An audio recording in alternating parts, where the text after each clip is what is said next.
What's going on, people? Welcome to the LV Live Show. I'm LV Live. Please hit that like, share, subscribe button. Once again, I want to thank all the new subscribers for coming by to my channel, man. It is truly, truly appreciated. We are back in business. We are back in business. The Knicks are back. First game of preseason, pretty much to start off the whole NBA. And the Knicks are in Dubai. I'll just say that. Dubai. I can't pronounce these things. I'm sorry. LV apologizes. We'll just say they're in Dubai. And they beat the Philadelphia 76ers 99-84. Deuce McBride, 12 points, 5 rebounds. The Big Cat, 11 points, 5 rebounds. Mitchell Robinson was a monster today. A monster. Money making Mitch 7 points, 16 rebounds in the first half. 16 boards. Knicks look fabulous. They high-paced offense, flying up and down the court. So many great things, man, that happened today. So many great things. Atlantic Line, what's going on, man? Appreciate you coming through rocking with LV Live. Big time win for them boys. They are back. The Knicks are back in Dubai to open up the NBA season, or shall I say preseason, by beating the Philadelphia 76ers 99-84. So a lot of things to take away from it. A lot of things to take away from this game. A lot of things to kind of touch on. But first, the biggest thing, right? The first thing that took, took me by surprise. Not really by surprise. I mean, I say that. Mitchell Robinson in the starting lineup. Josh Hart was not. And OG Anunoby was sitting out, of course, because they said he sprained his hand or something like that. I don't know if it happened in practice or whatever. But he sprained his hand, so he's out today. And Pacome Dadier is the first person they decided to go with today, as opposed to a guy like Yabusele. As opposed to a guy like Deuce. As opposed to a guy like Josh Hart. To play in for OG Anunoby. But no, they decided to go with Dadier. So I think this is exactly what the Knicks are going to be looking like. I think this is exactly what it was. I think this is what we're going to see. And they look like a great unit out there. And I want to say, Mitch looks like he's in midseason form. This Grover, what's going on, man? Appreciate you coming through rocking with LV Live. The Knicks are back, man. First preseason game, the Knicks win 99-84. The Big Cat, 11 points, 5 rebounds. So Mitch is looking like he's in midseason form. Like, I'm being honest with you. He looks fabulous. He looks great. He looks in shape. He looks active. 16 boards in the first half. He only played the first half. 16 rebounds for Mitch. 16 rebounds. He just looked dominant out there, man. He looked huge, too. Like, way bigger than everybody. Way bigger. Extremely excited. Extremely excited. And then also, too, we saw kind of for the first time, we saw kind of like the wide open offense, right? We saw that and what that's going to look like. And it looked good. They were hoisting up a lot of threes. I think they got up like, I want to say like in the first half, it was like 25 threes or something like that. I want to make sure, I don't want to get the numbers wrong, please. But it was something like they were shooting a lot of threes. And they were fast paced. They were going up and down the court. They were flying up and down the court, getting it up, pushing it up. And everybody was touching the ball. And it was good to see because it felt like you could see they were a little rusty. You could see that. But you could see that this is an offense that is going to be very, very exciting. And then I thought defensively, guys got after it. But what I will say is that what I do like so far, just based off of this first preseason game, guys, I like how deep we are. The many different options that Mike Brown can go to. I mean, it's a lot of people you could pick from, right? You got Brogdon, right? Of course, you have Shaman, right? Then you have Dadier, right? Then you have Deuce. Then you have Clarkson. Then you have Yabusele. Then you have Josh Hart, right? These are different pieces you could throw in to create all these different lineups, and everybody could score. So you're going to constantly put pressure on other teams' defense. And so that's what I liked. Like, it just felt like it was so many interchangeable pieces that you can use. And, based on how Mike Brown is, he mentioned it in when he did his interview when they spoke to him about, as far as rotations and stuff like that, he mentioned that he's willing to go about 9 to 10 deep, right? So that's great to see. So everybody is going to play. Like, everybody's going to play. And then also, too, he wants to keep these guys rested because, in the long haul, listen, look, we already know what the goal is, right? Championship or bust. Like, that's just it. Oh, excuse me. Let me change it up. Not championship or bust. Let's say finals or bust, right? And so, to me, that's the goal here. And I think his main motivation is to make sure that these guys remain healthy and have legs going into the playoffs, because that's the goal, right? We understand what they're going to be in the regular season. They're going to be a really, really good team. They're going to be a top 5 team in the league. They were that last year, right? If you look at Cleveland, OKC, you look at Boston last year. Who was the next tier? It was the Knicks. The Knicks were right there. Knicks were easily top 5 team in the league last year, right? So we already know what they are. So now the next step is to get to the finals. So I think that's what Mike Brown is trying to do by, extending his bench and really reaching out to a lot of those guys who we saw a lot of them play today, and I thought they played really, really well. So let's go to the highlights, man. Once again, I appreciate everybody coming through rocking with the LV Live, man. Knicks are back. The Knicks are back. The Knicks are back. All right, let me fix this up here for you guys. I apologize. All right, cool. Let's take a look at the highlights here. Mitch looked active, man. He changes so many things, especially for a guy like Towns. Towns can go to his legit position of a 4. Remember, that's where he was great in Minnesota. When they brought Rudy Gobert in there, that's what changed everything for Minnesota, putting Towns at the 4. Right, so now you have it to where you can put him at the 4. You put Mitch at the 5. Mitch is a monster in that Baja. He looks bigger and stronger than everybody, a lot more athletic. You can't get around him.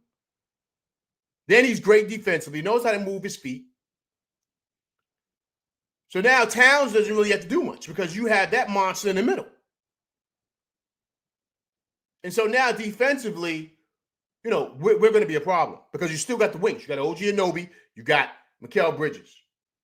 Now, of course, we know Towns is not the best defensive guy. Neither is Brunson. But believe it or not, Mitch cleans up a lot of that stuff. So does OG Anunoby, and so does Bridges. And that was the goal here. And having 2 7-footers out there on top of the offense, we can really be something special this year. And so to me, that was the beauty of bringing in or starting Mitch next to Cat. And believe it or not, that was something they wanted to do last year. It was just, Mitch didn't come back to, when did Mitch come back? About February, March, I believe. It was like right after the All-Star break, right? So it was something that I think Tibbs wanted to do, but he just couldn't because Mitch wasn't healthy. And so now, the whole goal of this is to see what does this look like going forward and what these 2 twin towers look like in the middle there in that Baja. And that's the beauty of this. Now, a person who I think we should really be paying attention to, who I really think is going to flourish in this, is Deuce McBride, right? He let everybody all scores with 12 points today, 5 rebounds. I thought Deuce looked great. The jumper looks good. It looks like he's been working on his shot. He looked good last year, of course, but he looked even better today. He looks like he's ready to go. There was rumblings out there about the possibility of maybe Deuce McBride possibly moving. I don't think so. I don't think Deuce is going anywhere. He's a perfect piece coming off the bench. But Deuce looked great.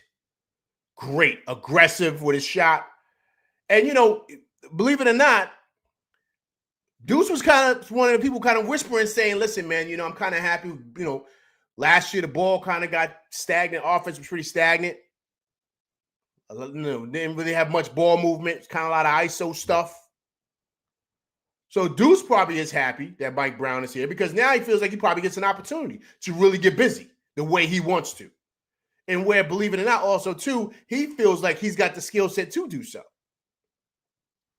But that's really hard to do when you're kind of limited by, someone like Tibbs that really wants to kind of just, give the ball to Brunson, run 1-4 flat with him in Towns all day. Like, so Deuce probably feel like he really can't get off the way he wants to. Because he's been developing his game. He's been working on his game, and you see it. But he also, very similar to Mitch, looked like he was in midseason form and very aggressive too. Very aggressive with his shot. And that's something that, it strikes me, as a ball player myself. When a guy comes in and he's letting it fly like that, that means he's confident in his game and confident in his shot. He's not thinking twice about anything. Penetrating the hole. See that move he made right there, right? So that's all confidence, man. And that looks like a guy that feels like, hey, listen, man, I put a lot of work in on my game, and I'm ready to show and prove what I can do. And now I have the coach that gives me the room or the freedom, shall I say? I'll use that word. He gives me the freedom to really show everybody what I've been working on. And so I thought he was exceptional, man. Thought he was exceptional. Now, of course, everyone's talked about the captain. I think Brunson looked okay. I think Brunson looked fine. I'm not looking for him to kind of come out here and drop 40 or nothing like that. But he looked great. You know what I mean? I thought he looked. Excuse me, not great. I thought he looked fine. He scored a couple of times here and there. But to me, it wasn't really about him or Bridges. I thought Bridges looked great, or Josh Hart or anybody like that. But it was really about what does this offense look like? Because listen, Brunson gonna get his. He gonna get his. We already know that. So I'm not really too worried about him. I'm worried about the supporting cast. I'm worried about what does this bench look like and what does this offense look like. Because based on what I think what Mike Brown's going to do, he's going to do a lot of rotation. A lot of rotation. And so it gives guys like Deuce McBride, of course, guys like Yabusele, of course, guys like, Brogdon, right? Jordan Clarkson, right? It gives those guys confidence to really come in and play their game. And so that's the beauty of that, man. That's the beauty. And I thought that all in all, we liked good. Also, too, I liked the lineup that they brought in. Did you guys see the first lineup that came off the bench? It was Josh Hart, Deuce, and it was Clarkson. He didn't play Yabusele till later. But those are the three guys that pretty much came in. Now, what I will say, they're going to probably change this. They're probably going to change it.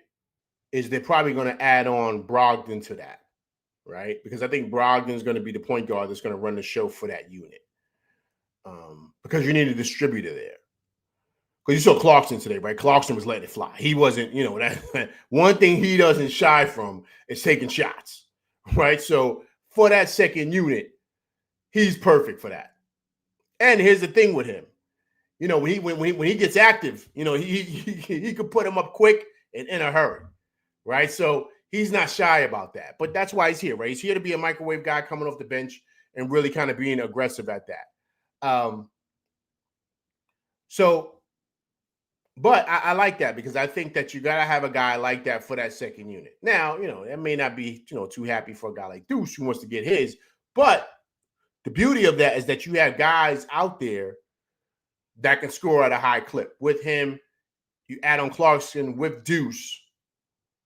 That makes it great for that unit because now you don't really know. You don't really have to worry about where the offense is going to come from. You know where it's going to come from. And so Josh Hart can be Josh Hart, right? And then, believe it or not, with that lineup too, they can play really, really fast. Really fast. And that's what Mike Brown wants. That's what he wants. There's a clip. I'm going to play a clip for you guys. And, they talked about it. They spoke to him about after the game. He says he wants them to play faster. I mean, I don't know.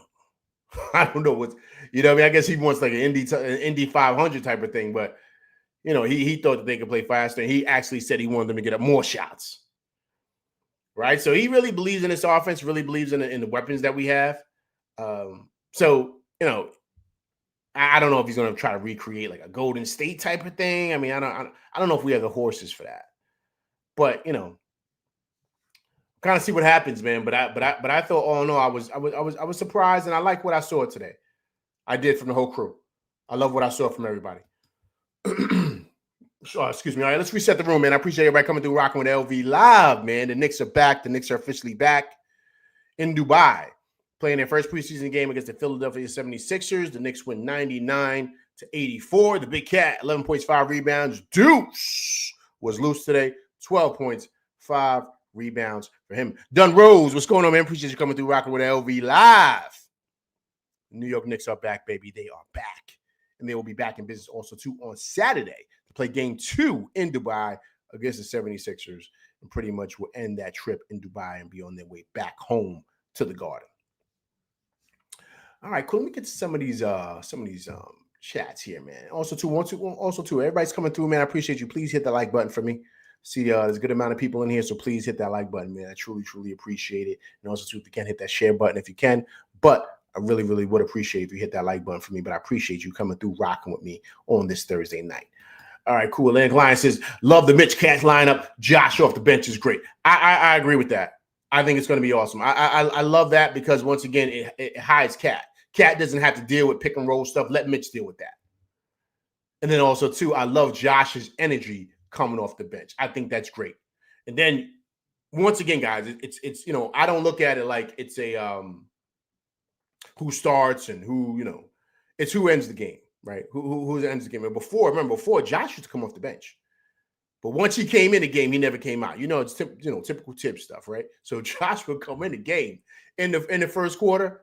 Remember before, he just would never come out. Like, he would never come out the game after that. He would sit on the bench in the third quarter. He would come back in the middle part of the third, and he would play the rest of the whole game and would end the game. I mean, that's just what it was with him, right?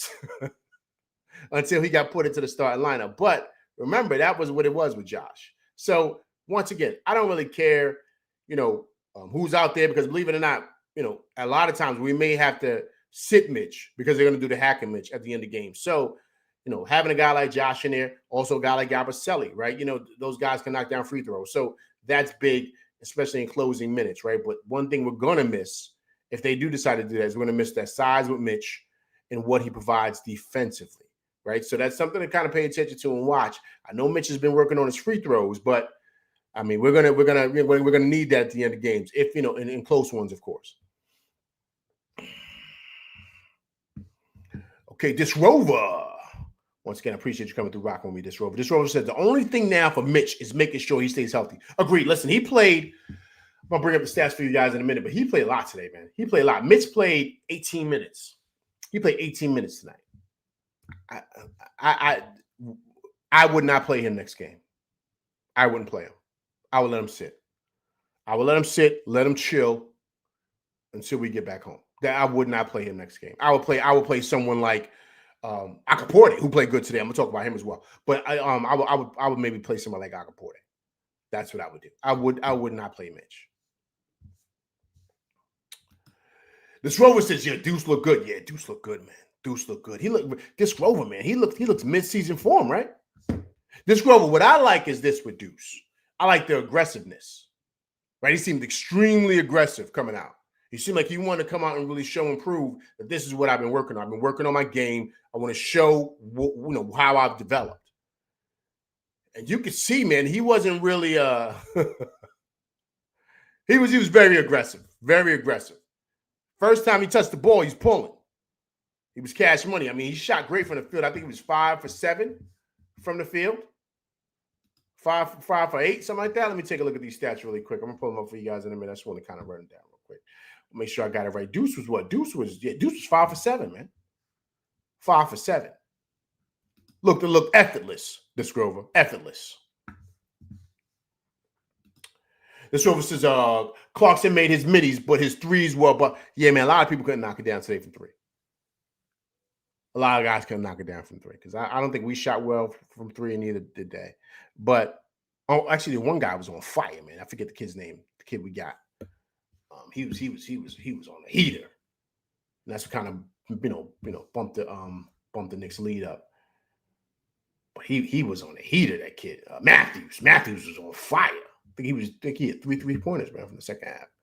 He was on fire. Bang, bang, was just knocking him down. So also, too, he's trying to fight for a roster spot, too. So I'm going to touch on him in a minute. But, yeah, Clarkson's going to be great for us, this Rover. I think he's going to be great. He's the scoring punch that you need to come off that bench because he's not going to – there's no shot he doesn't like, which is great because once he starts cooking, he's tough to kind of slow down, man. And that's what you got to need with a guy like that coming off the bench. Dunrose says this is why Mitch should start for the season. I tried to tell you guys from last year. Dunrose, listen, man, look, you and a lot of other people.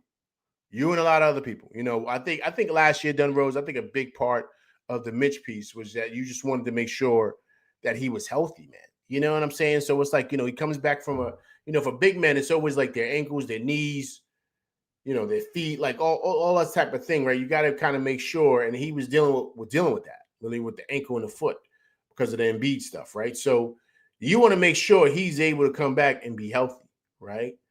You don't want any setbacks. So I think that was why, because remember last year, remember Tibbs was saying we got to monitor his minutes, we got to talk to medical. Remember that? And so I think that was a situation with Mitch. You know what I'm saying? So I thought they monitored the best way they could, but he looks healthy now, man. He looks healthy. He looks ready to go. I would still watch the back-to-backs with him. Kind of like what this Rover said about him staying healthy. I would monitor that with him because you really need him in the playoffs. That's when you need him. That's when he causes damage because he's so big in that Baja, man. He's so big down there. You know, he blocks shots, he rebounds. You can't move him, man. And you saw it tonight. He's everywhere. Tipping the ball, doing this, doing that. He had 16 boards in the first half. 16 boards. You forget how big he is sometimes. Remember, he was out for so long last year. You forget when he's out there, his presence, he's massive, man. He's huge. Most guys can't move him in that Baja. You see what he does at Cleveland every time. He babies them every time. Jared Allen knows wants no issues with Mitch. He's a lot to deal with in that Baja, man. So that's what changes things for us. It just does. This Rover says, man, even Mikal was driving to the bucket today. Listen, man, I thought Mikal looked great. I think he had 11 also. Let me just check the stats. I thought Mikal looked great, man. He had 10. He had 10 today. Mikal had 10. He said something ill too, this Rover, man. I don't know if you guys heard him in the interview. When they asked him about his contract and stuff like that, right? Mikal was basically stating that people thought that he was upset at the fans for them getting mad at him about how he was playing. And he was like, he understood it because he was kind of mad at himself because he felt he wasn't playing up to par. But guys, remember that I always told you guys he was going to play better when we need him, and he did in the playoffs. But it was a feeling out period. He just came over here from Brooklyn. When in Brooklyn, he was the man. So how do you go from being the man, the number one option, to basically being the third or fourth option on a championship caliber team? That's a lot to take in and to change up in just a couple of months. I knew it would take him the whole season, which it did. And I thought towards the end of the season and into the playoffs, he was hitting his stride. So once again, right, I think he knows. And I think also, too, he's happy about the whole fact of, what Mike Brown brings to the table and what he's going to do to change things up for them, right? And so I think that's the excitement he feels also. Very similar to Deuce, right? Both of those guys are saying the same thing, right? So I think that they're happy because they see the offense that's being brought over here, what they're able to do, how they're able to move things around, as far as the ball goes. The ball doesn't get stuck to anybody's hands, constant movement. They're playing fast, right? So these things all are perfect for Mikal Bridges' game as well as Deuce's game, right? So those guys are excited about the opportunity to really flourish in this offense. And so he even mentioned this, Grover. He even talked about the importance for him of, getting to the free throw line more, right? He mentioned the fact that, he only got to the free throw line, I think, 2 times a game last year. He wants to kind of up that to maybe, 4 or 5, right, a game. But I'm telling you right now, I think he's going to flourish more with that second unit because like I said, the bench is so deep that Mike Brown could, pull any trigger to kind of mix around these lineups. And I think you're going to see Mikal really get busy on that second unit, right, to where Brunson's out and it really kind of comes down to him and maybe Deuce or maybe even someone like Clarkson, right? Because I did see that they had Mikal bringing the ball up a lot today. They also had Josh bring the ball up, right? So he's trying to take the ball out of Brunson's hands, right? He wants Brunson to play a lot more off ball. He doesn't want Brunson to be worn down by the fourth quarter. That is something Mike Brown did speak about. So he is trying to implement certain things to help Brunson, not put so much wear and tear on his body. So by the fourth quarter, He's fresher and can close out games even better than what he did last year. And also, too, the way he's fresher and has fresher legs for the playoffs. So I think that that's something that, they worked on today also, too. BQ from BK, man. What's going on, man? Appreciate you coming through rocking with LV Live. Let's reset the room, man. Listen, preseason game number 1 for the NBA and for the New York Knicks. Knicks basketball is back. Pull off a victory today in Dubai by beating the Philadelphia 76ers 99-84. The Big Cat, 11 points, 5 rebounds. Deuce McBride, 12 points, 5 rebounds for him, man. So it was a great game. Also, too, everybody coming through, please hit that like button for your boys. Truly, truly appreciate it. So I think that that's going to be something good that we see from Mikal, this rover. Special shout outs to Landry Shamet, too. This rover says, I think he's already cemented his place on this team. Yo, man, you know the thing with Shamet, which is great, this rover, what I think is awesome with Shamet? And this is what I like. Shamet always plays with great intensity, man. I love that with him. I love the fact that when he comes in, he gets after it. Like, you don't really see him. You don't have to tell him to kind of like wake up and play hard. Like, he's always ready to go. Always ready to go. And so I think that, it's very, very important to kind of like identify that, because you're going to need a guy like that can come in and really knock down shots, get after it defensively. But most importantly with Shamet, what he does, which Mike Brown talked about, he gets to those corner threes, which is awesome. And so that's what they love. And when he gets going, he can knock down shots quickly and in a hurry. And he gets after it defensively, man. So I think it's awesome about Shamet too, man. That, I think he has cemented his place on this team as well, this Grover. What's going on, McNicks, man? I appreciate you coming through rock with LV Live, man. If you haven't subscribed to the channel, please subscribe to the channel, McNicks. But I appreciate you coming through rocking with me and my crew. Reset the room, man. Big time win for them boys. Preseason game number 1 in Dubai by beating the 76ers 99-84. The Big Cat, 11 points, 5 rebounds. Deuce McBride, 12 points, 5 rebounds. My man Vibes coming through rocking with LV Live. Truly appreciate it, sir. Big time win for them boys. Preseason game number 1, 99-84 by beating the 76ers in Dubai. So great game, man. Great game. Also, too, guys, you saw the difference with our team and with theirs. Like, the 76ers don't have anybody. I know they're getting back Grimes for 1 year. I know McCain is coming back. But outside of that, they don't really have anybody, man. I mean, Maxey but Embiid, I mean, they're talking about Embiid's going to be like, 50% the whole year, and McGeorge and his knee. I don't know. Hey, look, I said earlier, I said before, you guys remember, I think it was me and you, Vibes, right? Vibes like, don't worry about Philly. Right? Yeah, I'm looking at Philly, man. They look shaky. Now, of course, they could get better. McCain comes back from the thumb situation. Paul George maybe, finds the fountain of youth. They give, Joel Embiid bionic knees. I don't know. Maybe they might be able to kind of come back and kind of figure it out, because I do like their pieces. But you saw them and saw the Knicks. The Knicks look deeper. They look like guys that can come in and produce right away. And we just look like a finished product, right? We just do. Now, of course, you got to tinker with a couple of things. I think the offense is going to kind of come together. But we look like a team that's ready to go, that just added pieces. We just look a lot more further along than they do. So that was my first vibes from what I saw today from them. All right, guys, really quick. Let me go here. Let me go pull up some of these guys today. Let me bring up what Deuce said today, man. Deuce, I thought was fabulous, man. Deuce looks like, hey, man, listen, there was reports out there, right? The Deuce might have been one of them ones, man. I was like, yo, man, I'm tired of tips. They, people were saying that Deuce might have been one of the dudes ratting on tips. Because, he's speaking out more. I don't know if you guys realize it. Tell me if I'm not, like, he's still one speaking out more. That he likes the offense. He like the ball was stagnant last year. He's throwing out a lot of curveballs that are kind of curving towards Tibbs' way. that like, yo, he's right. Is it me? Because you saw a guy that came out kind of looked ready to go today. Ready to go.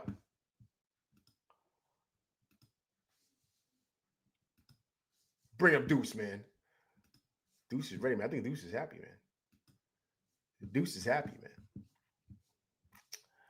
think Deuce is happy, man. Deuce is like, man, I'm glad Tibbs ain't here, man. Now I can get busy. Now I can get busy and do the things that I want to do. Let me tighten this up. All right, people, let's hear from Deuce. Hear what Deuce has to say, people. What kind of adjustments, if any, do you have to make under the new coach and the changes in how you guys are going to play? Honestly, it's still basketball at the end of the day. It's the preseason right now, so we're just trying to get 1% better every day. So Deuce is trying to keep it even keel. He's trying to keep it quiet, man. He's trying to keep it hush. Look at my man Vibes. Vibes. I told you, LV. Yo, now listen, Vibes, you was right, Vibes. Vibes, you was right. Listen, Vibes was saying, Vibes was like, yo, this ratting on Tibbs. He was Vibes was naming people. He said he thinks it was Mikal.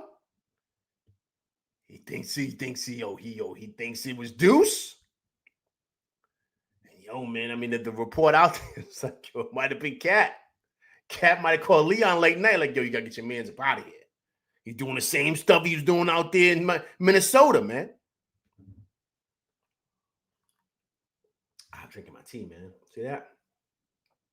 Kids got this for me, man. Look at this. Look at that right there. Spider-Man joint. You know what I mean? Spider-Man for all my Marvel cats. Some good stuff. Yo, Vibes. Hey, Vibes, you there? Listen, man, because dudes look happy. Dudes look happy. So it was Mikal, too. All them dudes look happy. All them dudes that was kind of probably in the back snitching. They look happy. Oh, look at Vibes. Look at Vibes, everybody.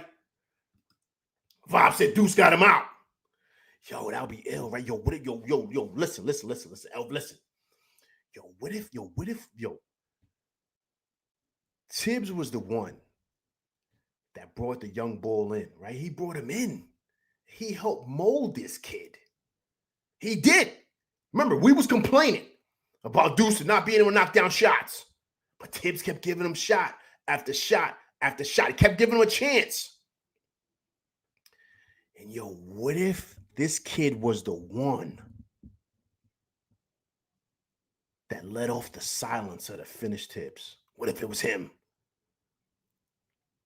What if he was the one? What if he was the one? What if his statement was the straw that broke the camel's back? What if that was the case? We know the main people that was probably beefing, right? It was probably Mikal and it was probably Cat. But what if this kid was the secret weapon that came in and said, yo, man, you know what? You got to get your man Tibbs up out of here. What if it was him, man? I set the silencer. Yo, because he's happy. He's real happy. He's playing like he's playing like it too. BQ for BK says, LV, man, how do you think Brunson will adapt to not having the ball in his hand 20 out of the 24 seconds each possession? You know what, BQ from BK? I think he's going to adjust fine, man. I think he's going to adjust fine, BQ. Listen, man, look.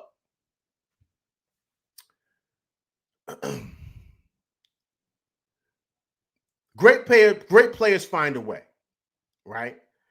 And I think, once again, right, guys, who said it? And let's say, remember, you heard it here first on the LV Live show. When everything happened, I said, yo, I want to make sure that whoever comes here can unlock Brunson, right?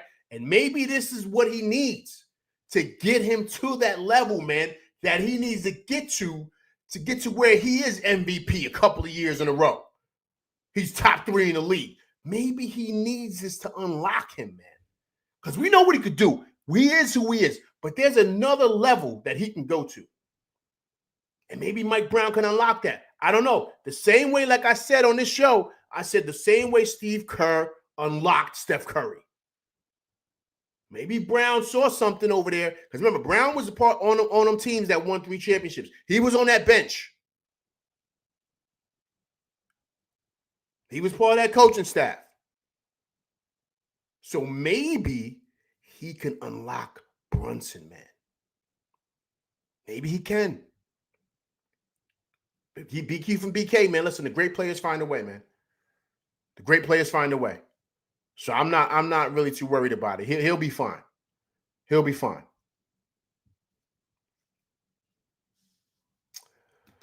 This girl says Embiid in street clothes makes me laugh. Yeah, Embiid, man.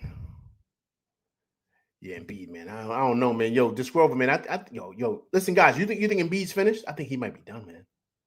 There's reports out there coming out, right, guys? That I don't know that he's not too sure about his knee, man.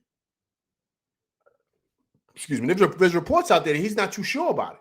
He's not too sure, and the Sixers aren't too sure. Like, they don't know when he's coming back. They don't know. It is what it is with his knee. Like, it ain't like, okay, I'm coming back health. Like, it ain't none of that. I think he's done, man. I think he's done. I think we've seen the last of Embiid. I'm not saying that he's not going to play. I think he's going to play. But I'm talking about dominant Embiid. I don't know, man. I doubt it. I think he's going to be good. But is he going to return to MVP level Embiid? Do you guys see that? I don't see that happening, man. I don't see that happening. I just don't. Atlanta Lion says, man, I didn't even know we had Garrison Matthews in this squad till the second half. Yo, listen, he can shoot it, man. You listen, he came in, Atlanta Lion, he came in lighting it up.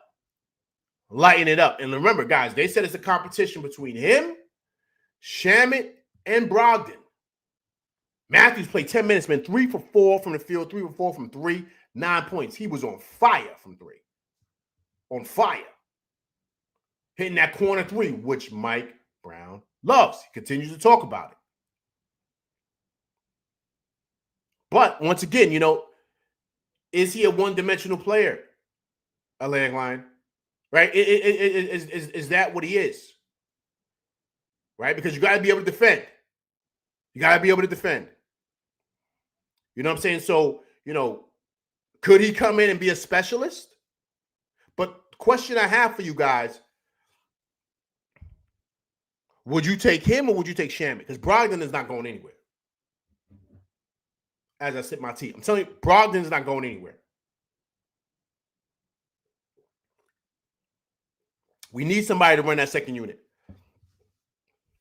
So who would you guys rather have? Would you guys rather have Matthews or would you rather have Shamet? Who would you guys rather have? Because you gotta have them. You can't have them both. You can't have them both. So what do we do?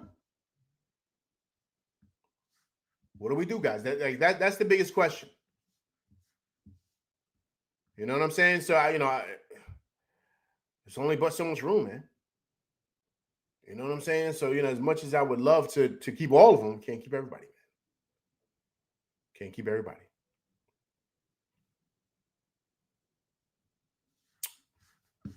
Hey, man, let's listen to Mike Brown, man. Listen to Mike Brown. Let's listen to him and what he has to say. Listen to the coach, man. New coach of the Knicks. I think he's happy here, man. I think he's happy. I think he's realized this is his shot. Everybody has their opportunity. I think he feels it, right? That this is his opportunity. This is his shot to really make this happen for him. And so, sorry, guys. Okay. All right, cool. Let's listen to Mike Brown, man. Let's see what he has to say regarding the game today. I think he's talking about Mitch here. Let's hear. We had a couple of guys have huge defensive performances. I thought Miles was great defensively, got a couple of steals, jump started us coming off the bench. I thought Ariel was fantastic. The way he sprinted and loaded defensively, the way he offensive rebounded, especially defensive rebounded in a short amount of time. He played 6 minutes and had 6 rebounds. Fantastic. But the defensive player of the game went to Mitch. He was phenomenal. He played 18 minutes at 16 rebounds, 11 of them defensively, but more importantly for a big, he had 3 deflections. So Mitch, good job. I like it. The media clapped too for you, Mitch. He was defensive player of the game for us. Okay, now I'll take questions. Thank you, Coach. That's a great breakdown, man. That's a great breakdown. Listen, look, one thing you can't deny is that this guy doesn't get it, right? I think he does. I think he gets it. I think he understands exactly how this team is going to go, right? I think that Mitch is the key here. I mean, so listen, we can score. We already know this, guys. We were top 5 in the league in offense. We know this. Where we struggled was defensively. So, but that's because we didn't have Mitch majority of the year last year, right? So this changes a lot of things, right? So once again, he had 16 boards, 11 of defensive, but look at the deflections. That's because Mitch is always in a passing lanes and deflecting shots, blocking shots. He's a monster in that Baja. You saw my boy from Long Island, BJ Edgecombe, tried to posterize Mitch. He almost ended up in the hospital. He tried to jump from the dotted on Mitch. He almost killed himself. Pause. Excuse me, I can't say that on YouTube. I apologize. He almost put himself in the hospital. Let me say that. Yo, man, listen, man, young boy, take it easy. Relax. Don't come in here trying to do nothing like that. And Mitch let him know. Listen, not in here. Not in here. But I love the fact of him identifying Mitch and understanding that Mitch is a big part to what it is that we do. And people, this might be people may not agree with this, what I'm about to say. Mitch, to me, is just as important of a piece to this team as Karl Anthony Towns. I think, to me, Brunson is 1. Those guys are 1A and 1B. I think that's what it is because of what Mitch does defensively and what that allows you to do. He cleans up a lot of mistakes. We saw it in Boston.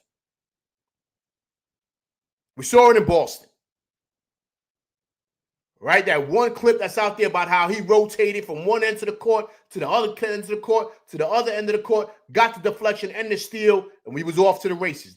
That's him. That's him alone. And then on the glass, forget about it. He's a monster on the glass. A monster. So a healthy Mitch is great for us. And it changes the whole dynamic of what we do. And so I'm glad that Mike Brown mentioned that and really kind of identified that because that's what's going to win us the championship, man.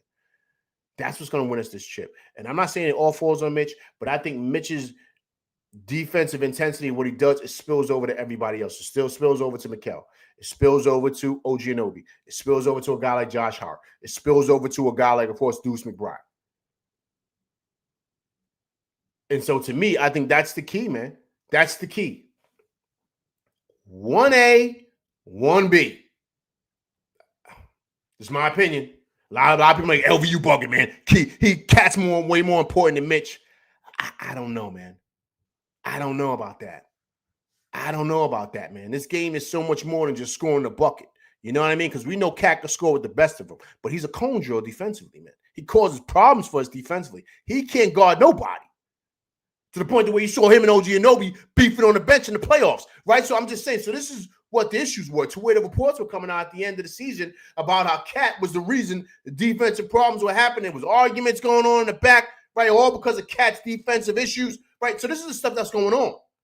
So this game is so much more than scoring a bucket. Now, don't get me wrong, that is top tier. The guy's going to probably want to go in the Hall of Fame, but I'm speaking to getting us to the mountaintop where we want to be. 1A and 1B, Mitch and Cat. That's what we need. That's what we need. Okay, let me get in here. Once again, man, I appreciate everybody coming through, rocking with me tonight, man. It's truly, truly appreciated, man. Really quick. All right, let me do something real quick. Let me do something really quick because I thought you guys would be doing it for me. All right, still 0-0 Yanks. 0-0 with this Red Sox, man. Come on, Yanks. Tough game tonight. Tough game. We got to win this to move on. LV should be watching the game, but nah.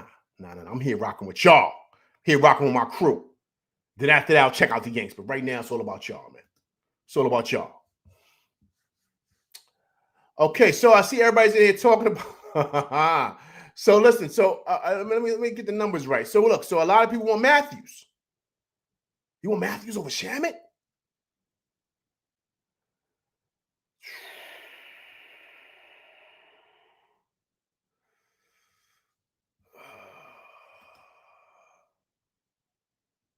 This Rover says Matthews can shoot it, but he can't defend. Vibe says we need him. So Vibes, you want Matthews? I said this Rover says Shamet already made his case for the team.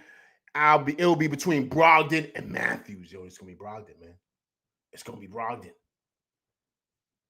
BQ from BK says we need a sniper like Matthews on the squad.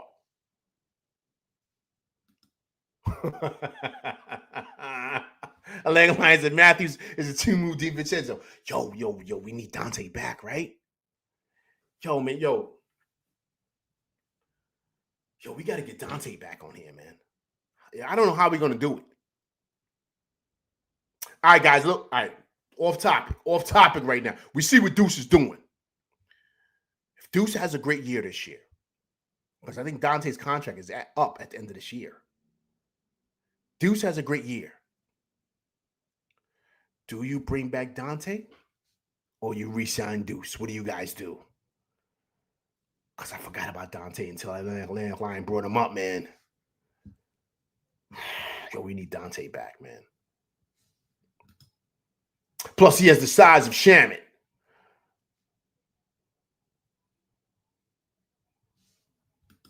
This Rover says we have enough snipers. Look, everybody's going through it, man.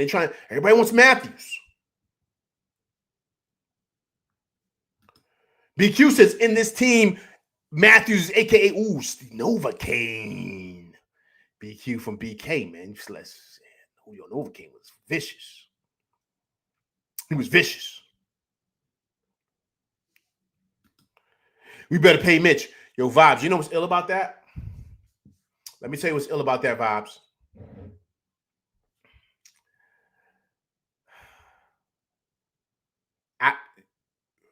The way the league is now, right? Can we afford Mitch? You think we can afford Mitch? I don't think we can afford Mitch, man. I think I think his agent is going to try to get the most money for Mitch. I wouldn't be surprised if Mitch does an iHeart. If Mitch does an iHeart. You ready? You ready? And you know the team who I can see really doing that? You ready? Here we go. Drum roll. You know where I can see Mitch going next year? Who could pay him? Who might be willing to pay him? Drum roll. Houston. Houston Rockets. Get KD his last couple of years, and you get a monster down there. Steven Adams is finished. He's done, even though he's there. He's washed up. You get Mitch down there with them and the way they play defense. And I can see them coming in and paying Mitch and doing an iHeart on him. Like, yo, man, come on, man. They trying to pay you peanuts. Yo, we'll give you this and we'll give you all the money up front.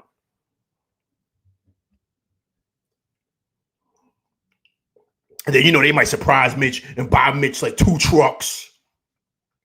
2 trucks and candy paint red. You know what I mean? Do something crazy. Mitch is close to home.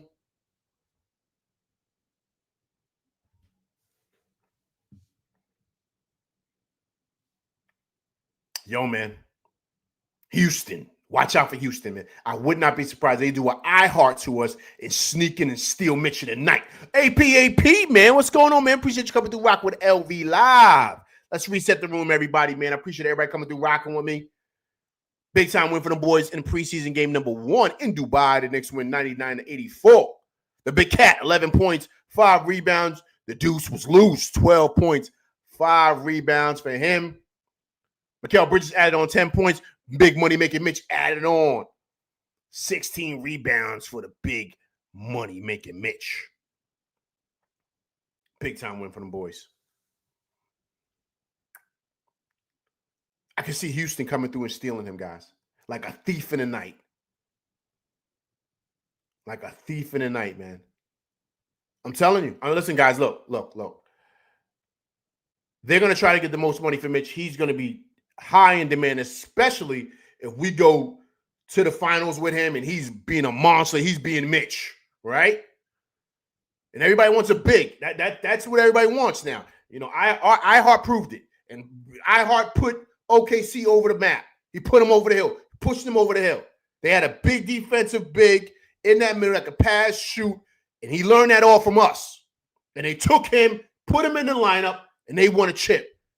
I would not be surprised if Mitch gets us to the finals. We might win it. We might lose. I don't know. And he's gone after that. And someone like Houston says, yo, we're going to pay him top dollar because we need a big that doesn't need the ball, rebounds, blocks shots, takes up space, is athletic, and defends. Hey, guys, I'm just being honest with you.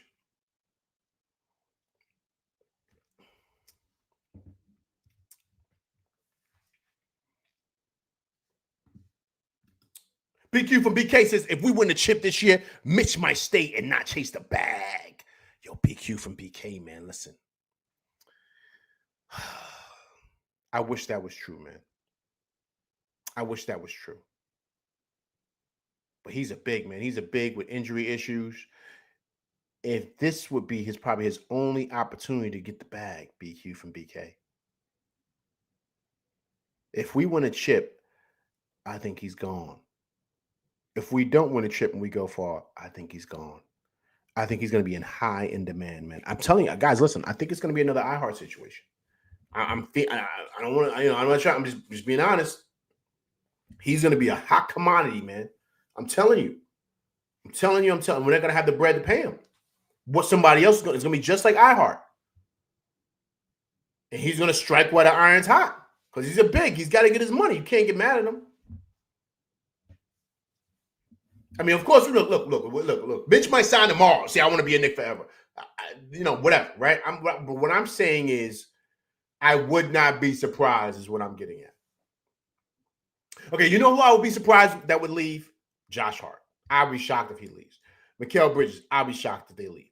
And the reason why I say that is because Mikal Bridges, I spoke about it before. When they spoke to Mikal Bridges about his contract, right?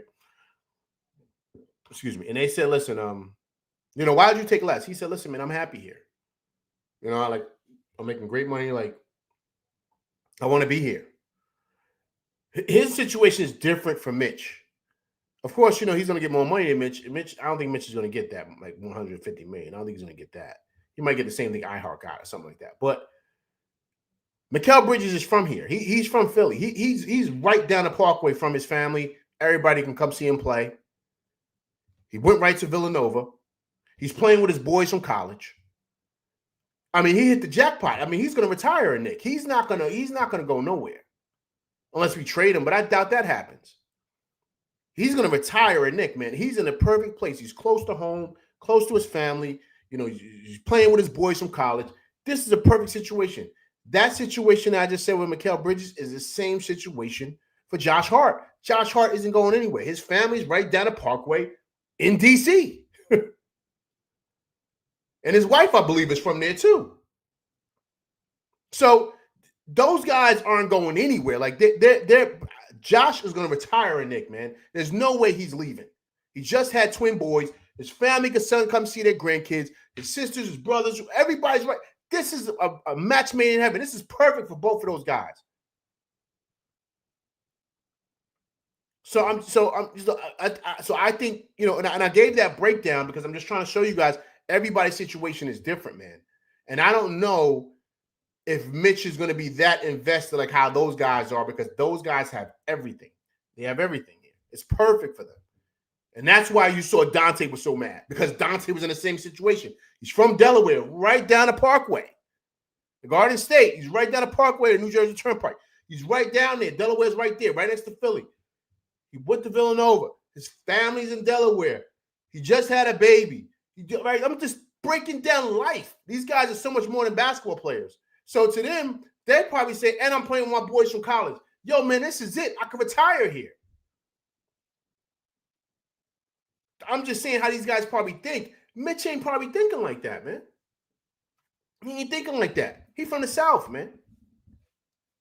He probably likes it here, but if he could go and retire down someplace, maybe like, I don't know, in Houston or something like that or whatever, in Dallas or whatever, he's close to his family, he can, come on.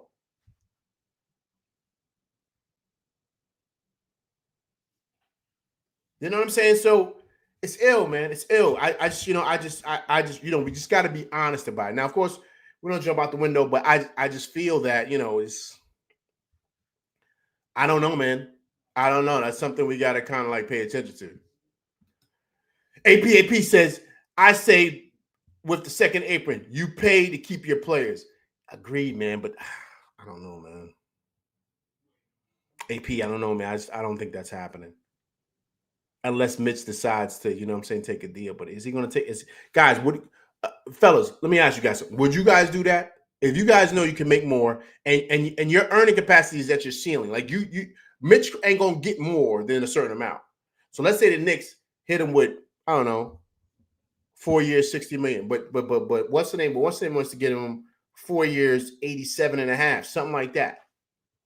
And they front load his contract the same thing they did iHeart. Mitch is gone, man. He's gone. He's out of here.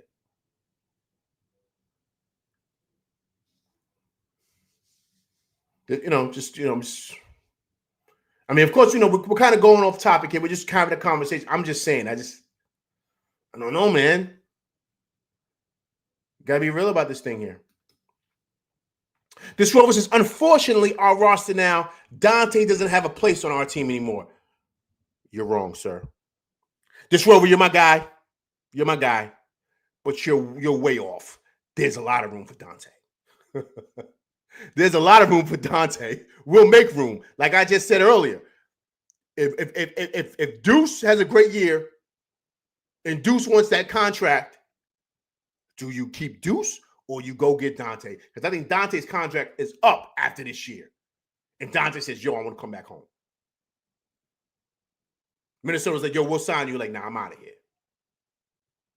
I'm going back home. What do you guys do? You guys keep Deuce or you go get Dante? Nostalgic Nick, what's going on, man? Appreciate you coming through Rock with LV Live, man. Truly appreciate you. Everybody hit that like button for me, man. I appreciate everybody coming through Rock with me on this Thursday. Knicks are back in business. They're back. First preseason game. Knicks win 99-84. The Big Cat, 11 points, 5 rebounds. The Deuce was loose today. 12 points, 5 rebounds. Big money making Mitch, 16 boards in the first half. Everybody hit that like button for me, please. I'm coming through. Please wipe your feet at the front door and hit that like button, please. But I appreciate everybody coming through rocking with me, man. I truly do.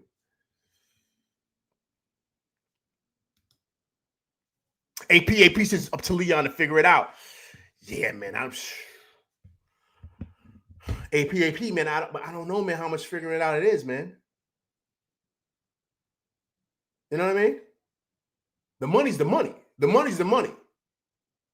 And remember, Cat is getting, how much Cat getting next year? About $60 million? Anybody, if you can, I'll look it up right now. How much is Cat getting? Cat is getting about $60 million next year, man. Looking it up right now, man. They got to pay Cat, man. Cat getting $220, man, for 4 years.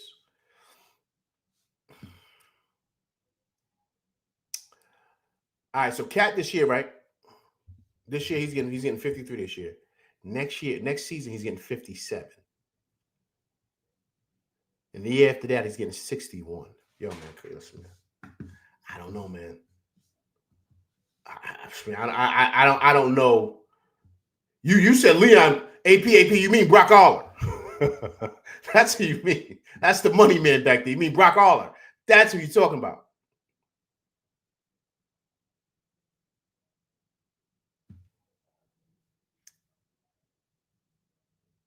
You know what I'm saying?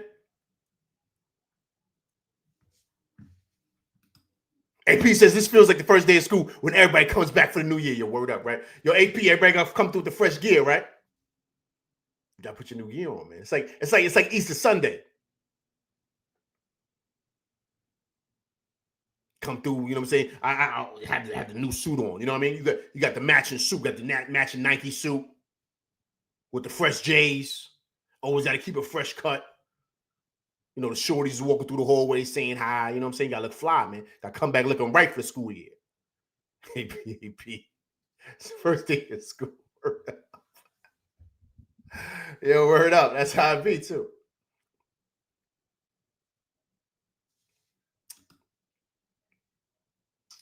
This Rover says it's close to a 1-year window, man. We don't have enough money. Yo, this Rover, that's what I'm saying, man. That's what I'm saying. This Rover, we don't, man. We don't have enough money for what he's going to probably. Here's the thing, guys. It's what he's going to do, what the market is going to demand. Someone's going to pay him more. Same thing as iHeart, man. Because if Mitch stays healthy and he looks like how he looked today for the whole year, oh, man, he's getting top dollar. He's going to probably give what iHeart get. I don't think we could pay him that.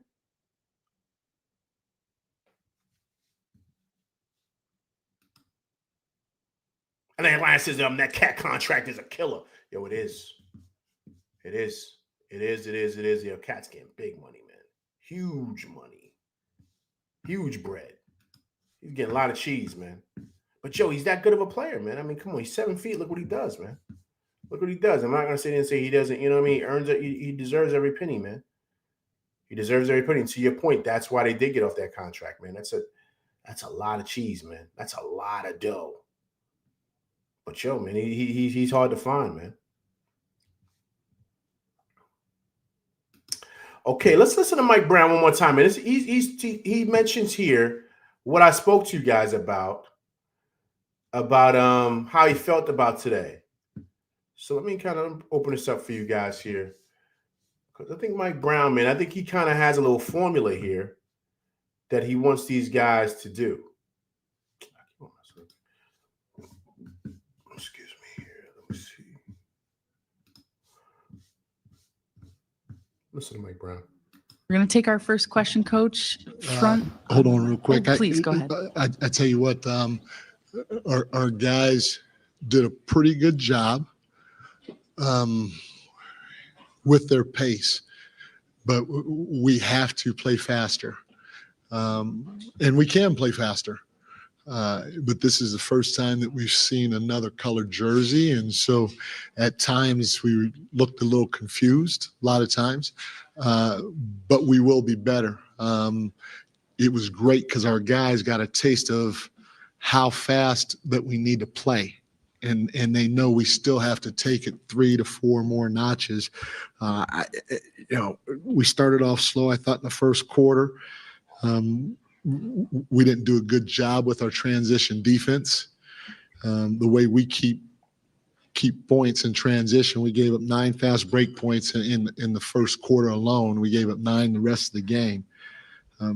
We gave up 5 offensive rebounds in the first quarter, 3 the rest of the game. So those 2 things we got a little bit better at defensively. Our shifts defensively weren't good to start. Driving lanes were 20 feet wide, but our guys figured it out and started helping one another and moving when the basketball moved. And then offensively, I talked about the pace, but our ability to touch the ball and spray it got better as the game went along. We had 7 sprays in the first half.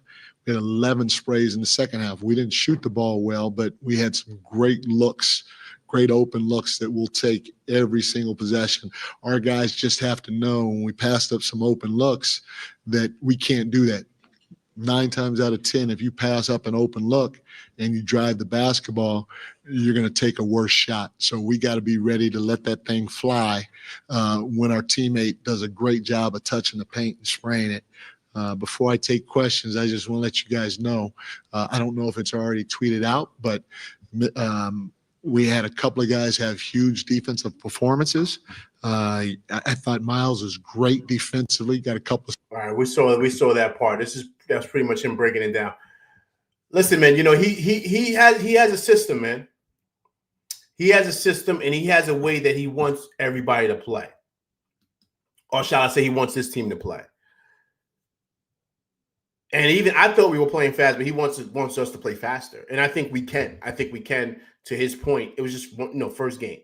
So once they get a flow for the offense and understand exactly what he wants, you're going to see this. You're going to see us really, really at our peak offensively. And we were one of the top teams offensively last year. So we start moving the ball around with our shooters, with our offensive weapons. I think we can be really, really dangerous this year. Really dangerous and really, really hard to beat. Right. And then, you have the closer in Brunson. I think we're going to be extremely tough to beat. But, it takes time, right? I love what he said about spraying the ball out. When you get the ball, be ready to shoot, man. Be ready to shoot. But once again, that's all programming, right? It's a change coming from the way Tibbs did things and the way he wants things to be done, right? So Tibbs is really a one-guy offensive guy, right? Like, okay, let's really focus on, just Brunson and Towns. We want them really getting shots, and OG and, of course, Bridges, you guys shoot whenever you can. Whereas this is a wide open system here. We want everybody flowing. We want everybody knocking down shots. Now, certain guys know their responsibilities, like a Mitch or like a Akaporte, or even a guy like Yabusele, who can still shoot a three. But I'm just saying certain responsibilities of certain guys. Those aren't the guys you really want shooting, right? So, I love the fact of what he's saying. He's being super aggressive offensively, right? He wants them to get up more shots. He wants them to spray and everybody be ready to shoot. Right, he trusts in these guys and believes in what they do offensively. So it's just a matter of getting used to it and kind of getting an understanding of what it is that he wants to do offensively, and then I think we'll be good to go. Nostalgic Nick said, "Mike Brown did a great job." Yeah, listen, I think he's doing a good job so far, man.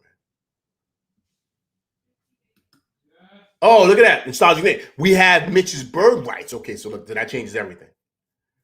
That changes everything because so that means that we pretty much have the rights to him. So we could probably outbid anybody for him.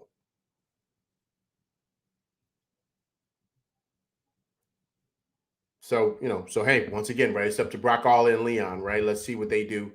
But if that is the case, appreciate that, Nostalgic Nick, for letting me know that. Then we definitely should bring Mitch back. No question about it. No question about it. No question. No question. No question.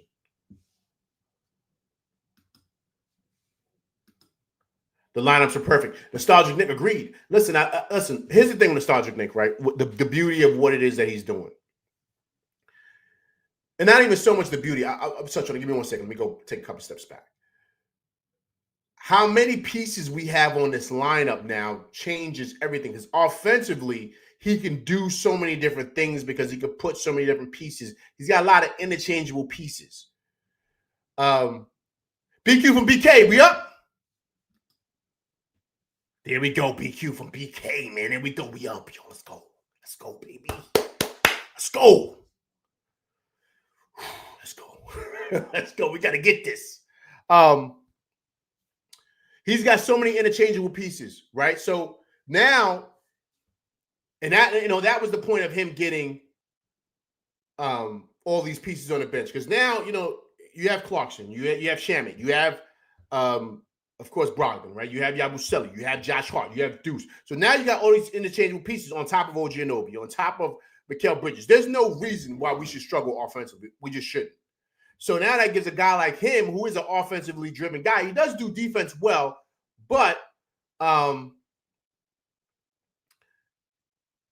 he learned a lot of his stuff from, of course, when he was out there, with, of course, the Warriors, right? So now, to me, what does this look like offensively? What does this look like? What interchangeable pieces can he put in? It's like he's like a mad scientist with it, right? So now you can say, all right, cool. I want to go Brogdon at the top of the key. Let me get Clarkson at the 2. Let me get OG at the 4. Let me get Bridges at the 3. And let me get Yabusele at the 5. Let me pull 5 out because now all guys can shoot threes. We're going to go offensive. Now it forces them to say, all right, we got to change things up here. Right? So I'm just saying. So this is different things that he could do, right? I just threw it out there. Like just certain things that he could do. And then if you say, all right, yo, listen, I want to clamp it down defensively. Right? Nostalgic, I want to clamp it down defensively. But I still want the offense to get off. I'm bringing in, of course, Brunson at the top of the key because I need shots. Deuce, Mikal, OG, and Mitch. Those four were Brunson at the top of the key. That's what I'm doing. Ooh, Volpe. Let's go. Athletic line, that's what I'm talking about. See, everybody coming through the clutch for LV. That's why I appreciate y'all. Let's reset the room. Yanks are up 2-0. Let's get it going. Knicks are back in business. Yanks are winning. Let's go. Everything is right in the world in New York City. Knicks win. Knicks are up 99-84 today. Big time win for them. Everybody hit that like button for me, please. Big Cat, 11 points, 5 rebounds. The Deuce, 12 points, 5 rebounds. BK, we up 2-0. Now, bases loaded, 1 out. Let's go. Let's put him to sleep.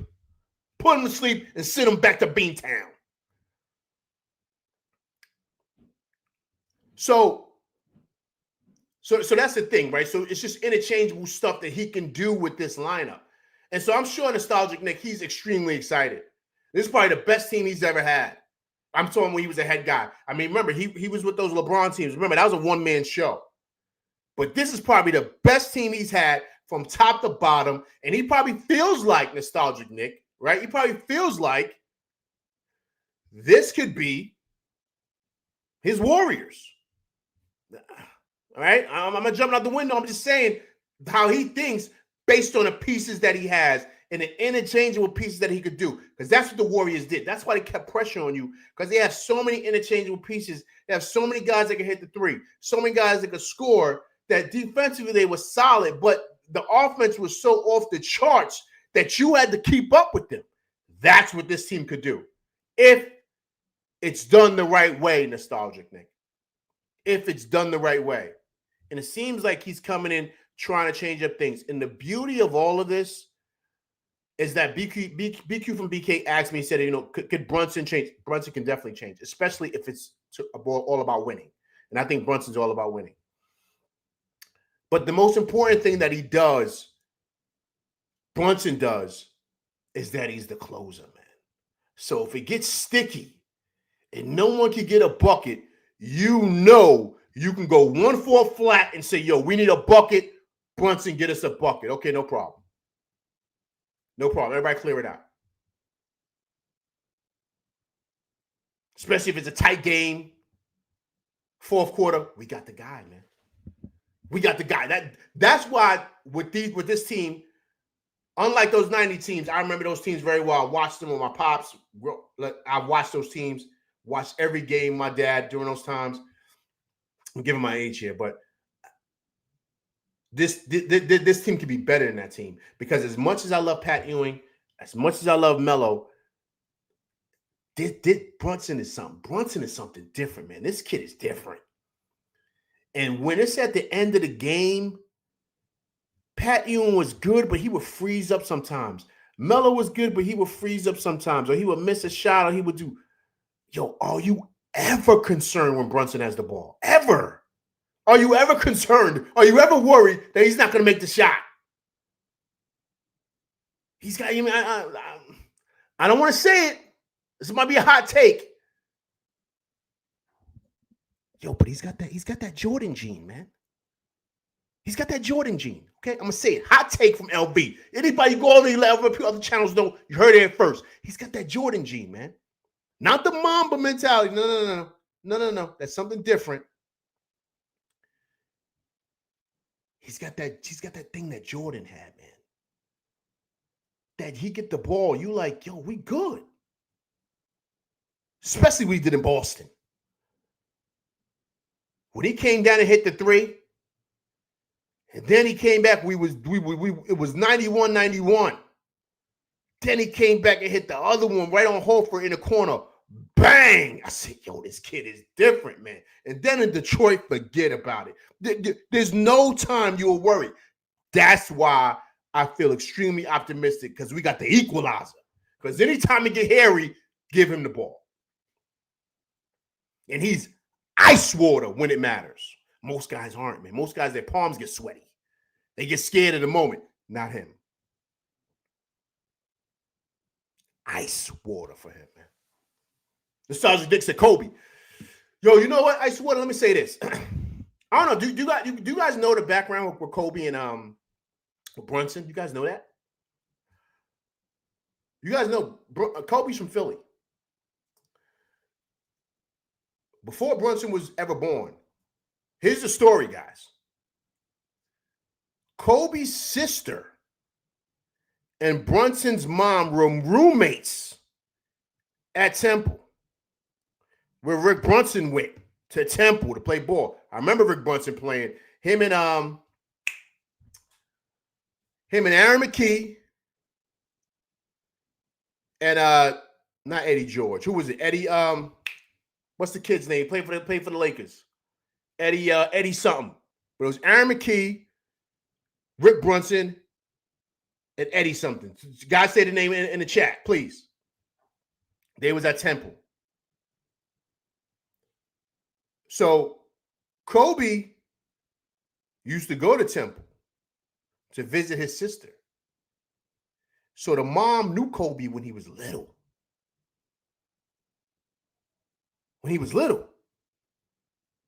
Brunson's mom, this is before Brunson was born, before she even got with Rick Brunson, she knew Kobe when he was a little boy.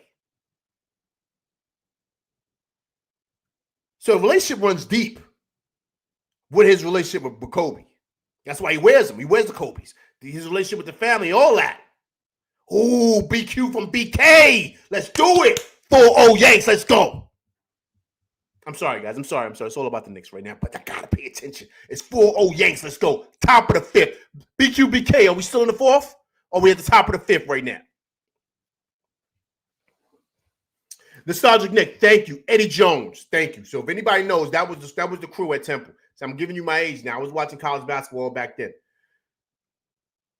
Eddie Jones was on that team at Temple. They had a crew. Kobe was back then coming to see his sister at the dorms in Temple. Because remember, Kobe lived in Philly.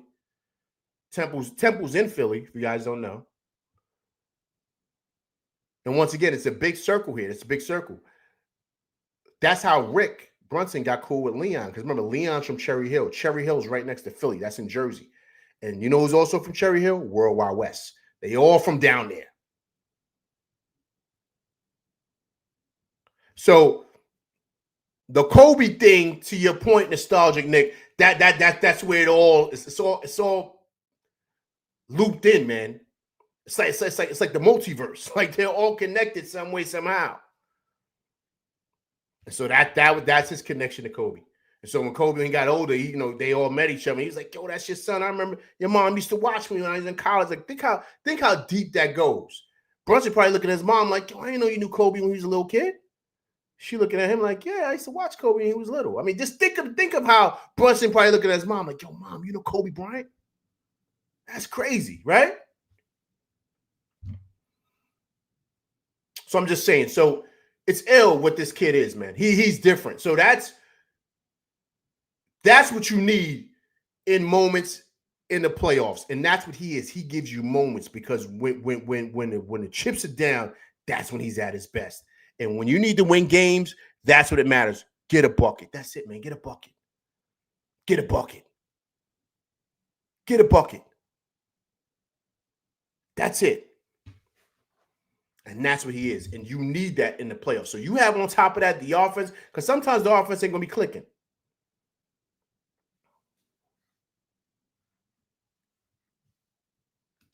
BQ from BK, still the fourth. Runners on first and second. Boston change. Yeah, we about to run them out of here. Run them out of the Bronx. Send them packing. Tired of them. So it's ill, man. It's ill. It's ill, though, the whole connection with Kobe and Brunson. But this is gonna be a very, very exciting offense, man. This is gonna be very, very exciting, and I like what Mike Brown is bringing to the table. I do. And then, like I said to you guys earlier, I think he's really gonna unlock Brunson. Hey guys, really quick, what'd you guys think about Akaporte, man, coming in? He had a couple of monster jams. He was getting back defensively and stuff like that. Yo, I liked what I saw from Akaporte, man. I liked what I saw. yo, man, I think, believe it or not, he can be a really, really good piece for us if we kind of want Mitch to kind of chill and relax and stuff like that. You know what I'm saying? And we could put Akaporte in there with Towns. Because what I love with Mike Brown's not afraid to use guys. He's not. You know what I'm saying? And so that's one thing that I do love. So I don't see a situation where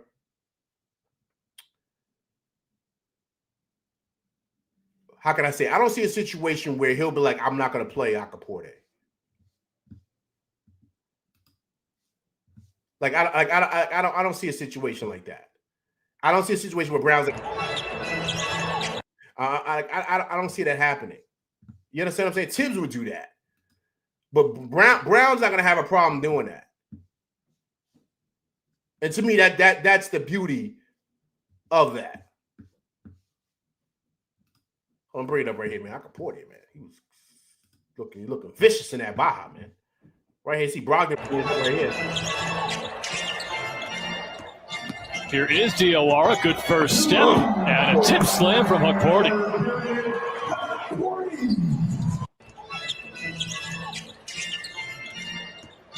Here is Diawara, good first step, and a tip slam from Akaporte. But see, you know what's ill? We saw stuff like this from Akaporte last year, guys. And we were like, yo, why isn't he playing more? I mean, that was always the question. Like, why isn't he playing more, Tibbs? Like, yo, this kid can really, provide, a lot. You know what I'm saying? Yeah, BQ active in that Baja. Yeah, word up. You know what I'm saying? So I never understood why he wasn't getting playing time. The beauty with him is because he did get some experience last year, and you see he doesn't play nervous or scared. The beauty with him is that you could put him in there and he'll be fine. He'll be fine. Because it's just one game or two or whatever. You want Mitch to chill and kind of rest. You know what I mean? You don't want Mitch to kind of pick up any, get any little crazy injuries or whatever. You could put him in there.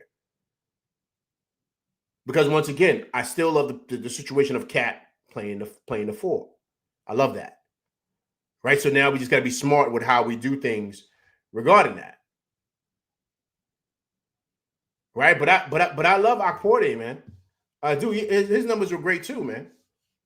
Actually, let me bring up the stats for you guys. Give me 1 second. I'll bring up the stats for you guys.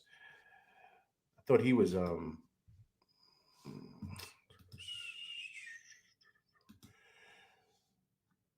let me go right here. All right. Okay.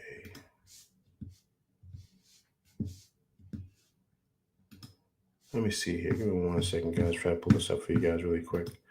I appreciate everybody coming through rocking with me tonight, man. Truly is the day before Friday, man. Tomorrow is TGIF, man. We all been getting at the grind all week, man. So it's cool to kind of Friday being right around the corner.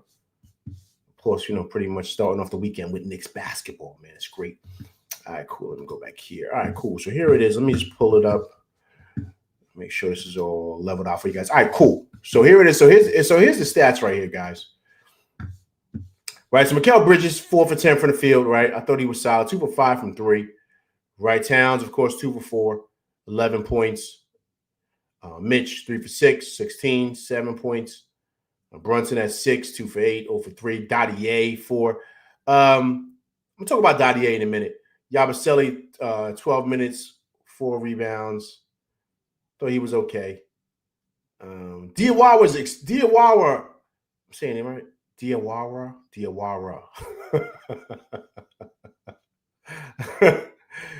I think he's intriguing, man.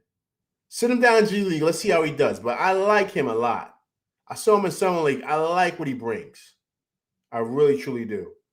I see the upside with him. I do. Akaporte right here. 6 minutes, 3 for 4 from the field. Akaporte was 6 rebounds during that time and 6 points. Only in 6 minutes, Akaporte. See what I'm saying? I think he can be solid for the Knicks, man. How big is this kid? He's 6'8". Hey guys, listen, let me say something really quick. You see Deuce's numbers, 21 minutes, 12 points. McCullough was okay. Josh Hardy said he has lower back soreness. He might have pulled his back or something. I think he'd be fine. Clarkson, 15 minutes, 9 points. Let me ask you guys something. Matthews, we talked about 10 minutes, 3 or 4.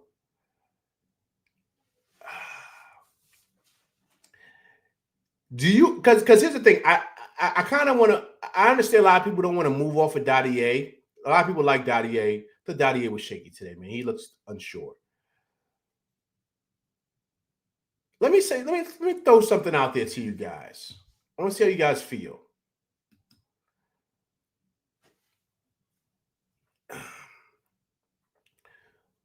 Would you guys be willing to trade Dottier?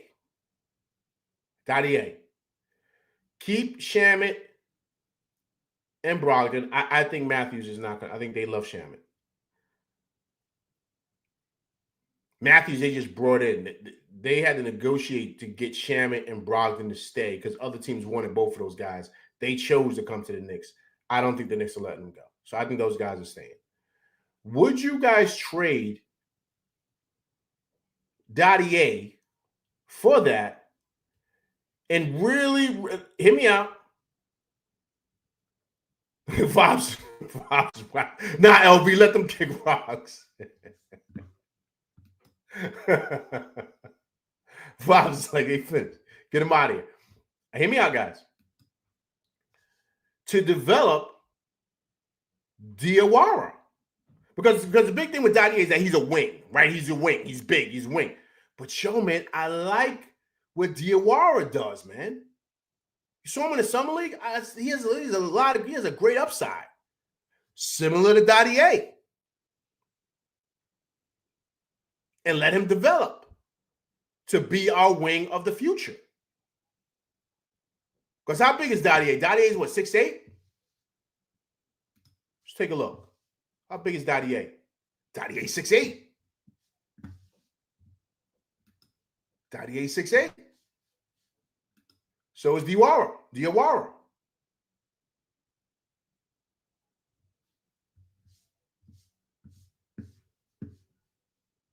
I'm just throwing it out there to you guys. Destroyer says some fast break every shot he took. Yeah, Destroyer, he looks shaky, man. He looks shaky. I think he's still trying to figure things out. You know, he's still very young. Because I think how old is Diawara? Who was he? 20? How old is he? He's 20 years old. I think Dottier's the same age. How old is Dottier? Dottier's 20. They're the same age, guys, same size. So what do? Do you keep Diawara and watch him develop, move Dottier to keep Shamet and Brogdon? What do you guys do? I'm just throwing it out there for you because I'm hearing like a lot. I'm seeing a lot because I mentioned to you guys that they're saying that listen, look, so they got to move off for somebody. They're not going to take Kolek, right? Kolek is kind of like he's not going to be worth that much money, whereas Dottier is, because Dottier, I believe, was a first-round pick. Right? So they got to move off of one of those guys to make room for Shamet and Brogdon, for them to keep both. So I'm just saying. Because my thing is this, right? Here's my question. I'm throwing it out there to you guys, my whole crew. I want to see exactly how you guys feel. Is it that much of a difference between Diawara and Dottier? It's not like Dottier's jumping off the paper here. Like he should be better than what he is, but he's not. He's been in the league. Diawara, I thought, looked better in the summer league. And I think he's got better upside. He handles the ball better. He penetrates well. He passes. He's got to get his scoring better, but I think that will come. He's big. He's a wing. He's 6'8". He's 20 years old, same age as Dottier. I don't know. I'm just throwing it out there to you guys, how you guys feel about that. You can still develop Diawara and still keep Dot. If Dottie jumped off the page and he was like, he's ready now, then that's something different, right? You know, then we can have a comment, but I don't think Dottie's ready yet. I don't think he's gonna be ready for another year or so. So still, you can still move Dottie. You can keep Shamit and Brogdon because we're trying to win now, and slide Diawara into that wing for the future that you could develop to be the future for the Knicks at the wing position. He's 6'8", same size as Diawara. I mean, same size as Dottie.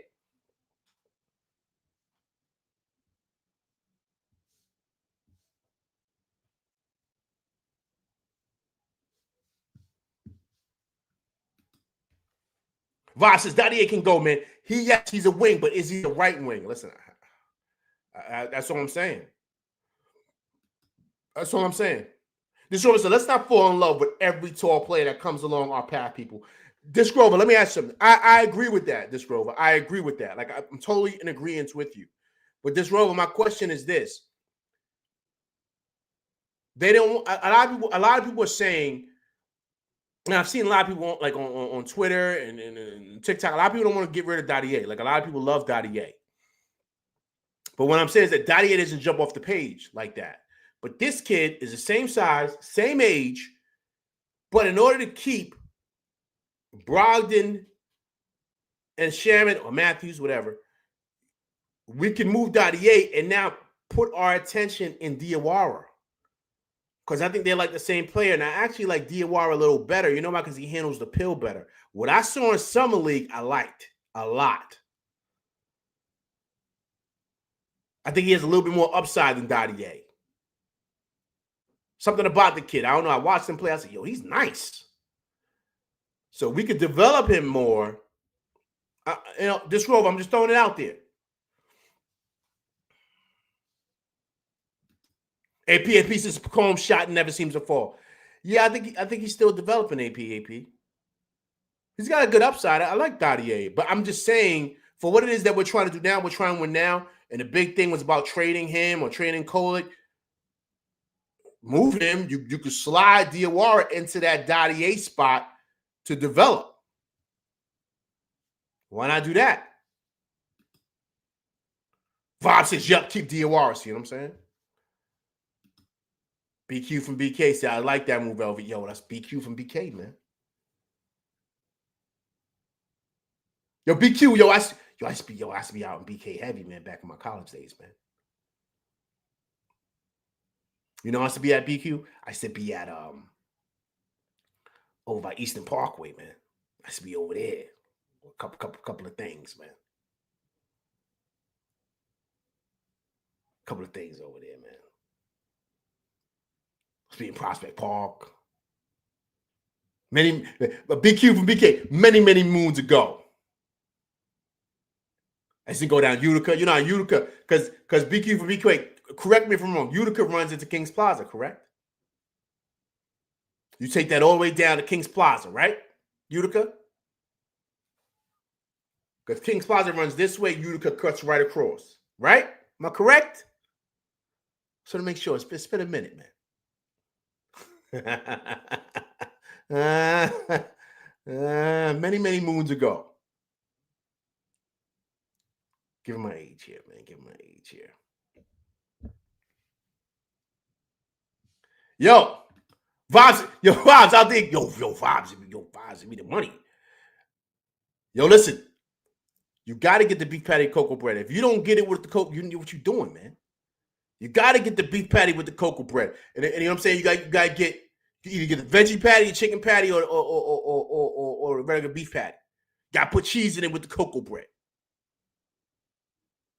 Yeah, BQ and BK, right? Straight over, right? Yo, that's what I'm saying, man. Let's be out there heavy, man. Out there heavy. I used to be out there in right there over by because I got family in the stop. Be out there by Lewis and Stuyvesant out there. Because remember, Lewis and Stuyvesant, that runs. I forget how that runs, but remember that you take it all the way down You run into boys and girls, right? BQ from BK. You run into boys and girls high school. Yeah, I used to be out there heavy, man. Back in the day, man. Back in the day.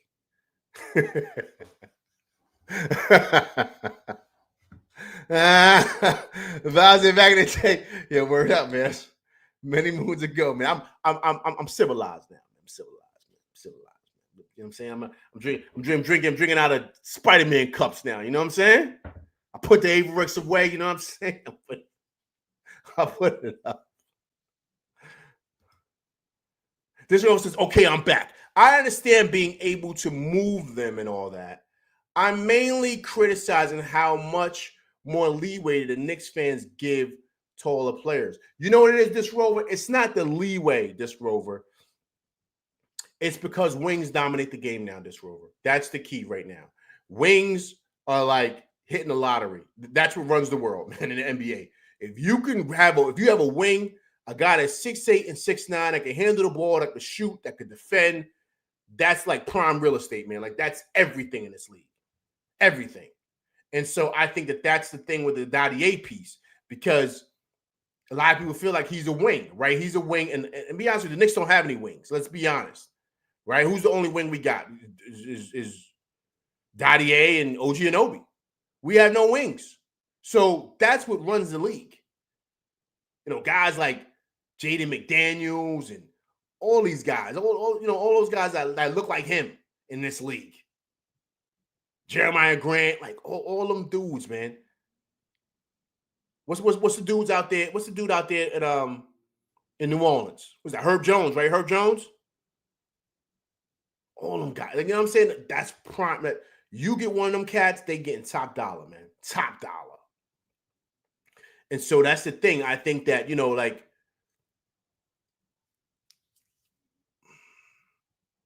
that's, I think, what the decision is. But with a guy like Diawara, is there a possibility that we can move off of a Dadier and develop him and still be able to keep Brogdon and Shamet or Matthews? I don't know.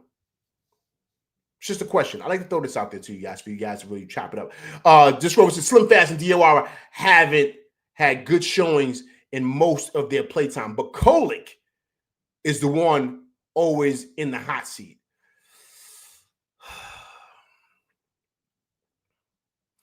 I like Kolek, man.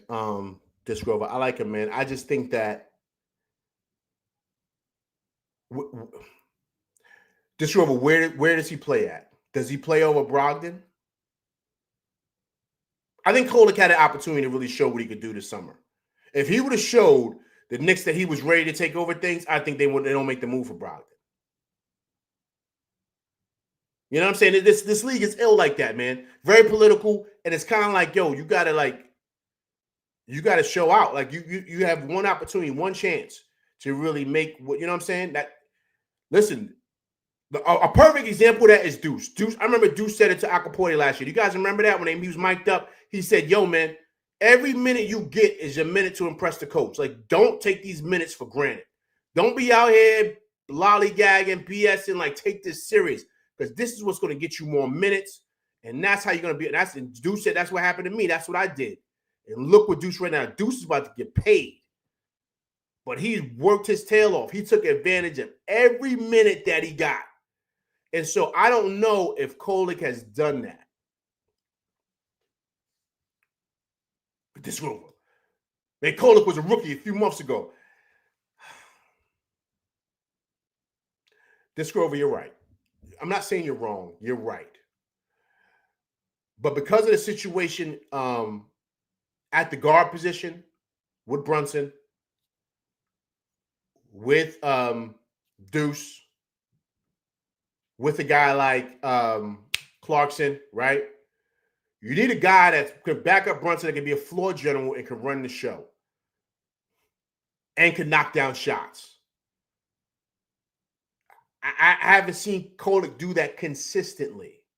And you know how the league is, like, this Grover. Like, they want results now. Like, no, I'm bugging. They want results last week. Like, they don't want, they're impatient, man. Very impatient. They want something coming in ready to go. So I get it. Like, you're saying he's a rookie, man. Like, give him a chance, right? I understand what you're saying. But in this league, they want to see it right away, man. Right away. Or if not, they're going to bring somebody else in and kind of say, like, yo, okay.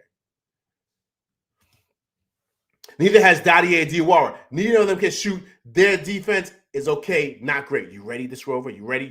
Here's the atom bomb from LV.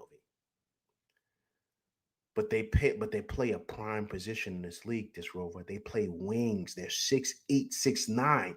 That's what the league wants. And they're athletic. And they can handle the ball. The league looks at a guy like that and says, yo, we could develop this guy. Not a 6'1", 6'2" point guard that's not athletic. I'm just being honest with you. Brunson had to work his tail off to get to where he is right now. Because they felt Brunson was unathletic when he came out of Villanova. And he was National Player of the Year. Kolek was Big East Player of the Year, just like Brunson. They don't care. Like, they want results now. And if you're not, you know what I'm saying? But if you're 6'8", 6'9", you're going to get the leeway, man. You're going to get leeway. You're going to get first dibs, as they say. Or get picked first when it comes to picking your squad, right? They're going to do that because those guys pass the eyes test. And they're exactly what the league wants right now. They want that, man. That's the sexy pick. 6'8", 6'9", can defend, can shoot, can dribble. Oh, he needs to work on a couple of things. All right, so what? We could work with that because he's 6'8", 6'9", he's athletic. That's just what it is.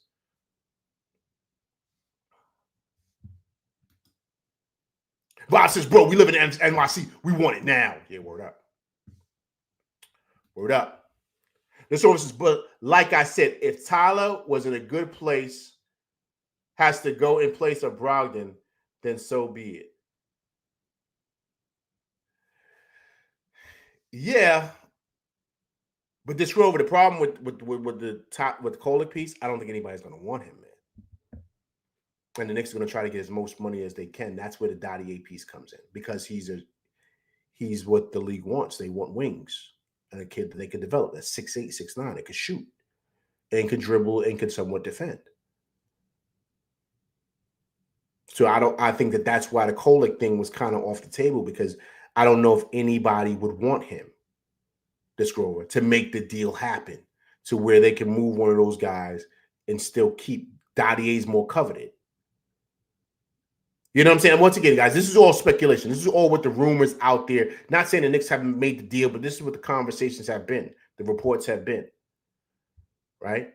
Even you heard Shams talk about how the Knicks want to keep both Shamet and Brogdon. And Shams said it. So they're going to watch for the Knicks to make a deal. And so that's where the conversation came about, or on Twitter and all this other stuff about people saying Dadier and Kolek are going to be moving. Like, that's where the conversations come. This Grover says, I'm not saying Tyler needs to be on this team. I just don't like the discourse surrounding him and his taller peers. Yeah, man, listen, I get what you're saying, but it's just what the league wants, what they covet now, this Grover.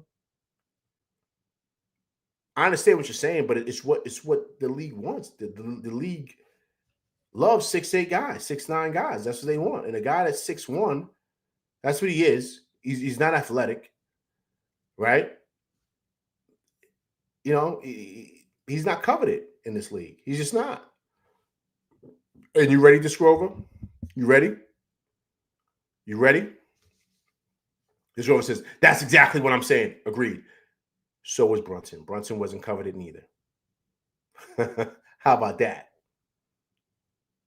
And if I'm correct, guys, correct me if I'm wrong. Wasn't Brunson selected in the second round like Kolek?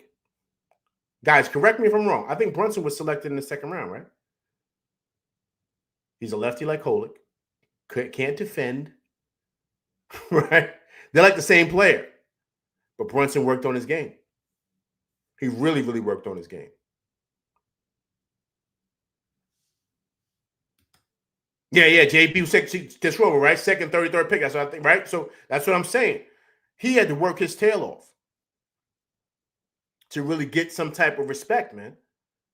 And it took him time in Dallas. It took him time. He didn't come out the gate ready to go. It took him time. All right, so I mean, look, it is what it is, man. It's not fair, man. Let me say that to school, but it's not fair. Just say that.